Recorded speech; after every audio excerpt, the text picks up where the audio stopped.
você tem de saber que o tempo só te amadurece se o teu eu deixar na figura do teatro a condição de espectador passivo, entrar no palco da sua mente e impugnar pensamentos perturbadores. Sabe quanto tempo você tem? Bom, para tomar banho, você toma, provavelmente a cada 24 horas. Há pessoas que tomam 2 banhos por dia, outras 3 banhos por dia. Se tomam 4 banhos ou mais, provavelmente isso não é higiene mais, isso é toque, transtorno obsessivo compulsivo.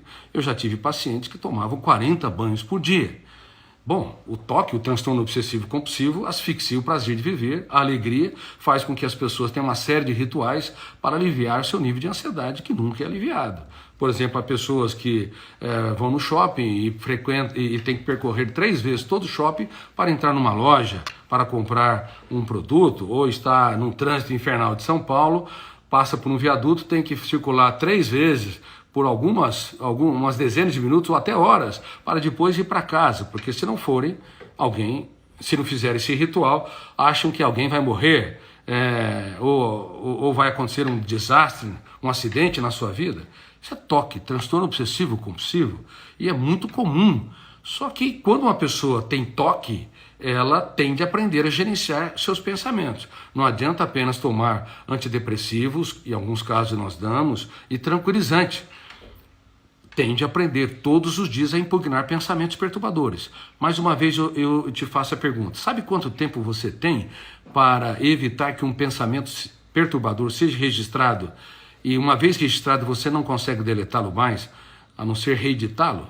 Você não tem 24 horas como para tomar banho, como eu disse, nem 4 a 6 horas para fazer a higiene bucal. Você tem 5 segundos e as pessoas não sabem disso.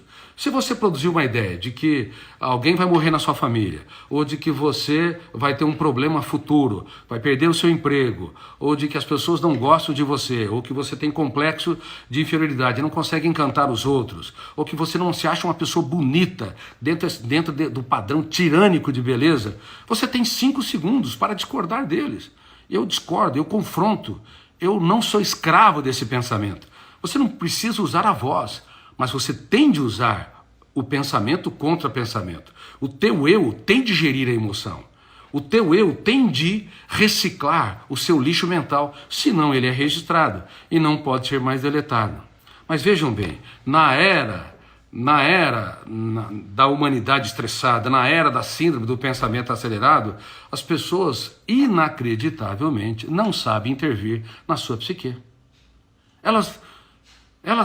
Tem gente que nunca tomou um banho emocional. Tem pessoas, há milhões de pessoas no mundo todo. Eu sou publicado em mais de 70 países, da China, às Américas, à Europa, à África. E eu tenho contato com tantas pessoas. Tem pessoas, há milhões de seres humanos que nunca falaram: eu detesto esse pensamento perturbador, eu não sou escravo da minha timidez, eu não concordo em viver em função da minha glossofobia, medo de falar em público, ou alodoxafobia, medo da opinião dos outros ou dos haters. Por exemplo, domingo agora eu dei uma conferência na Gatchosen. Gatchosen é uma nova rede social americana que me pediu para ter um programa de saúde emocional dentro da Gatchosen, 100% gratuito. E eu aceitei o desafio e existe esse programa 100% gratuito lá na Gatchosen para prevenção de suicídios e transtornos emocionais. E você pode entre na minha bio, no meu Instagram, e se inscreva na Gatchosen. Você vai ter um programa completo que vai ensinar você várias técnicas para que você escreva os capítulos mais importantes da sua história nos momentos mais difíceis da sua vida. Bom, eu estava nesta minha conferência falando para cerca de 300 influenciadores no Brasil e talvez alguns milhares online, presencialmente 300, que representavam mais de 200 milhões de seguidores. E esses jovens que são influenciadores, eles são maravilhosos, mas não tem proteção emocional. Eu disse que nas redes sociais há muito lixo, culto ao ego, a necessidade neurótica de evidência social, esse excesso de filtros, fazendo que as pessoas assumam um rosto que não tem, um sorriso que não tem. E além disso, o padrão tirânico de beleza que tem asfixiado mais de 1 bilhão de pessoas no mundo, mais de 1 bilhão de mulheres, porque sempre vem uma área do seu corpo como se fosse um objeto de rejeição atroz, olhando para o espelho e dizendo: espelho, espelho meu, existe alguém com mais defeito do que eu? Bom, se você não impugnar um pensamento perturbador, não impugnar os lixos digitais, o padrão tirânico de beleza, nos primeiros 5 segundos, o biógrafo do cérebro vai registrando janelas killer, traumáticas, e vai te asfixiando no único lugar que você deveria respirar. As pessoas não respiram na atualidade. As pessoas não respiram emocionalmente, não têm liberdade. Na Constituição temos direito de ir e vir. Na Constituição nós temos direito de crenças, temos direito de debates, de expressar nossas ideias. Mas é incrível, nunca houve tantos escravos no único lugar que deveríamos ser livres, dentro de nós mesmos. Falei isso recentemente no treinamento que eu dei para toda a corporação da Polícia Federal, pelo menos estava aberta para toda a corporação da Polícia Federal. O ser humano dentro de si, ele é um carrasco da sua própria tranquilidade e saúde. Por exemplo, quando ele cobra demais de si mesmo, quando você cobra demais de si, você faz parte da humanidade estressada. Quando você não dá risadas da sua estupidez insuportável, ou não consegue ver um charme nos defeitos dos outros, você está bombardeando o seu corpo com adrenalina, que aumenta a frequência cardíaca, com cortisol, que faz com que você tenha um estado de contração muscular e dores musculares, inclusive dores de cabeça. Quando você não consegue ter um caso de amor com a sua mente, com a sua vida, quando você não brinca e não relaxa, você é um algoz de si mesmo. Você não precisa ter desafetos ou inimigos, pessoas que te rejeitam e excluem, porque você mesmo está fazendo o papel do pior predador para si. Por isso que eu abordo essa tese. Se a sociedade te abandona, e sempre vai ter pessoas que vão te abandonar, sempre vai ter pessoas que não vão te valorizar na estatura que merece, haverá haters, como eu disse para os jovens na Gatchosen, há haters que pelo prazer de ferir e asfixiar os outros, vão falar uma série de coisas completamente anacrônicas, injustas, agressivas. Mas e daí? A nossa paz vale ouro, o resto é lixo. Se você viver em função da cabeça dos outros, você nunca vai deixar de ser uma pessoa marcadamente estressada. Se você é um estudante de medicina, se você é um médico que atende inúmeras pessoas, se não aprender a se proteger, provavelmente você vai adoecer como os seus pacientes. E vai ter uma mente perturbada como esse alarme. Estão ouvindo um alarme? Tem um alarme aqui no fundo. A nossa mente, ela desenvolve uma série de alarmes, criando ladrões, criando terroristas, criando o sofrimento pelo futuro, a ruminação de perdas, mágoas e frustrações. Sabe, a mente mente. Ninguém pode contar tantas mentiras e levar você a ser um escravo tanto de uma série de bobagens do que sua própria mente. Por exemplo, quando você se pune demais, quando não se expressa bem, as pessoas não valorizaram as suas ideias. Essa autopunição, ela gera uma janela traumática duplo P, janela killer duplo P. Essa janela killer vai fazer com que você tenha poder de retroalimentá-la e poder de ser inesquecível. Muitos traumas são janelas traumáticas duplo P, porque elas são inesquecíveis e são retroalimentadas. Freud disse que uma pessoa vai desenvolver um transtorno psiquiátrico ao longo da vida se nos primeiros 7 anos foi traumatizado. Tá certo a tese de Freud, mas ela é incompleta. Ela é incompleta. Totalmente incompleta. Por quê?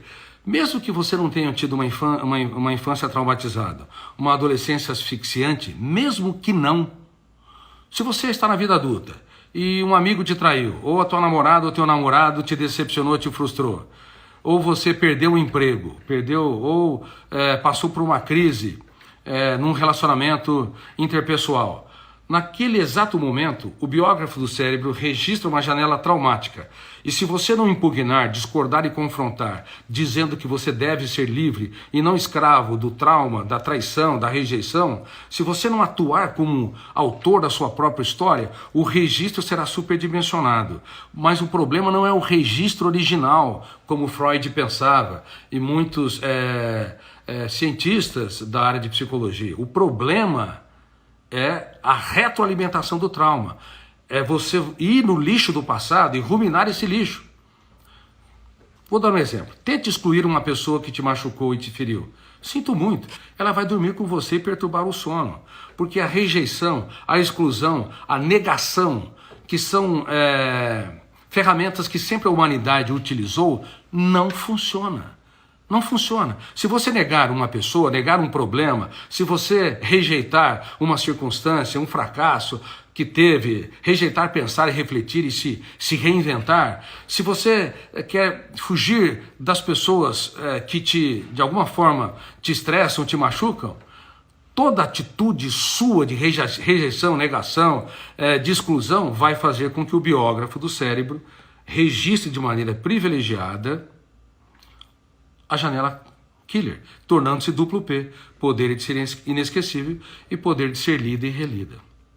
Bom, isso tudo faz com que nós tenhamos mais cárceres na nossa mente do que nas cidades mais violentas do mundo. Por isso que vocês, estudantes de medicina, vocês médicos, eu sei que tem vários me assistindo e não apenas milhares de outros profissionais de várias outras áreas, pais, mães, professores, vocês têm de saber que o futuro da medicina passa pela gestão da emoção. Todo médico tem de ensinar o seu paciente a impugnar pensamentos perturbadores. Não importa se você é um oftalmologista, se você é um cardiologista, um pneumologista, um neurologista, ensine o seu cliente a discordar, confrontar de cada ideia perturbadora. Porque se ele não o fizer, o biógrafo do cérebro vai registrar e essas ideias não podem ser mais deletadas. A única maneira de deletá-las é ter injúria física. Como? Um tumor cerebral, ou um traumatismo crânioencefálico, ou então um acidente vascular cerebral, ou uma degeneração cerebral, como o mal de Alzheimer. Essas injúrias físicas comprometem o córtex cerebral e pode destruir janelas da memória. Mas excetuando as injúrias físicas, é impossível o teu eu apagar os teus traumas. É impossível o teu eu apagar os teus medos, os teus desafetos. Porque quando você tenta apagar, mais eles são registrados, mais são lidos e relidos, mais você se torna um carrasco de si mesmo.